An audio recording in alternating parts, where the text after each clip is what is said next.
Tonight in national news, the U.S. Attorney for the Southern District of New York is recommending a substantial term of imprisonment for Michael Cohen, the former personal lawyer to President Trump. New documents reveal how former Trump campaign chairman Paul Manafort violated his plea agreement. Nicole Killian has the latest from the White House. Court documents released Friday bring new insight into Robert Mueller's special counsel investigation. Federal prosecutors in New York recommended President Trump's former personal lawyer Michael Cohen should receive a, quote, substantial prison term of about 4 years for his crimes. In a case involving campaign finance violations, prosecutors did not advocate for leniency because they allege Cohen's crimes reveal a man who knowingly sought to undermine core institutions of our democracy in order to profit personally. Also Friday, special counsel Robert Mueller's team filed a memo in U.S. District Court in Washington. It detailed how Paul Manafort, one of Mr. Trump's 2016 campaign chairmen, breached his plea agreement with repeated lies. The lies after the plea deal included Manafort's interactions with a former Russian aide also charged in the probe. It also cited wire transfers and Manafort's contact with administration officials this year. Cohen's sentencing recommendation comes despite his extensive cooperation with prosecutors. In a separate memo to the judge, lawyers from the special counsel's office say Cohen met with them 7 times and provided useful information about discrete Russia-related matters core to its investigation. They also revealed Russia reached out to the Trump campaign as early as November 2015, offering political synergy and proposing a meeting between candidate Trump and Vladimir Putin. But it said his crimes were serious, including lies he admitted making to Congress about the timing of the Moscow condominium project he worked on for then-candidate Donald Trump. Nicole Killian, CBS News, Washington. White House Press Secretary Sarah Sanders said the filing of Manafort says absolutely nothing about the president, and she said the filing is in the Cohen case, say nothing of value that wasn't already known. Well, back in Billings, Zoo Montana's zoo lights started last night, and the lights are brighter with the added technology. The zoo upgraded to LEDs on its 40th display. The annual Christmas time tradition drew about 100 on the first night, and more come to look at the decorations. Kids of all ages make the journey through the zoo property for them to see the creativity and the lights on display.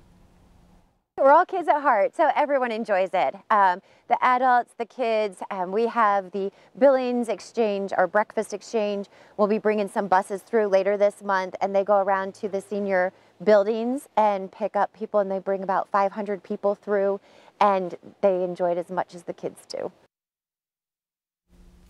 A single vehicle crash north of Billings last night sent a man to the hospital. Today we have confirmed that the man has died. It happened just before 11 p.m. last night west of the airport at the intersection of Highway 3 and Apache Trail. Montana Highway Patrol Trooper David Hankins said the white pickup truck was headed north on Highway 3 when the driver swerved off the right side of the road. Hankins said the vehicle traveled several hundred feet before it overcorrected, rolled several times, and eventually came to rest upright. Alcohol is a suspected factor in this crash, and the man was not wearing a seatbelt. Well, during the holiday season, families are shopping both online and at stores, which means either packages are being delivered to your doorstep or you're putting your presents in your car after you're done shopping. The Billings Police Department wants you to be aware that during the holiday season, crime rate is up. In case if you're going out and you're doing a lot of Christmas shopping and putting a lot of presents in your vehicle, if you have a car, place them in the trunk.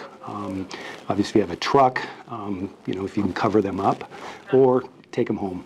Packages that are delivered to your home, if you can let a neighbor know that, hey, I'm expecting something today, if you could go over and pick it up off the porch for me so that somebody doesn't come by and steal it, is always an option. The U.S. Marine Corps and Toys for Tots made one last collection of toys this weekend. The collection at Metro Park has become a tradition and one last chance to donate toys.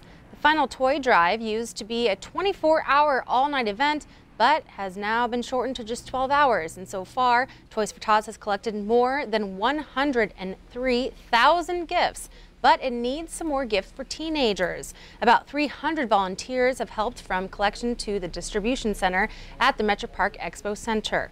The Marine Corps League, St. Vincent de Paul, Family Services, and Community Hope have also helped. The Marines see the kids who have received the toys and the people who donate. It's a very generous community.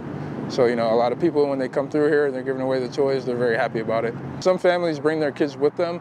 Obviously other families, they like it to be a surprise to their kids, but to see the looks on the kids that do come, faces, it's very satisfying. And just to see that joy from, having a lot of toys, it's really nice. It's very fulfilling. The Marines will distribute the toys starting on Tuesday at the Metro Park Expo Center. Well, last night, Billings celebrated a Christmas tradition that started more than 80 years ago. About 100 people attended the festivities for the lighting of a community Christmas tree. The tree was first lit in the early 1930s and sat idle until 2007, when the tree was rededicated and relit for the first time. The mayor spoke about the celebration and the history of Christmas trees. I talked a little bit about the roots of the Christmas tree that go back to the 16th century in Germany and even before. It is a sign of the winter solstice, and then Christians as a sign of eternal life and the birth of Christ. And a lot of people here to celebrate that great tradition and the fun of Christmas. That tree is located at Community Park on Division Street across from Central High School. Well, thanks for watching the 10 o'clock news here on Q2. After the break, during this holiday season, shoppers are reminded to protect yourself digitally. And in sports, Scott has the stunning story of what this Rocky Boy basketball player is facing. You're watching MTN News with Zoe Zandora, Storm Tracker weather with Connor Pregetzer, and sports with Casey Conlon. This is the 10 o'clock news on Q2, Montana's news leader.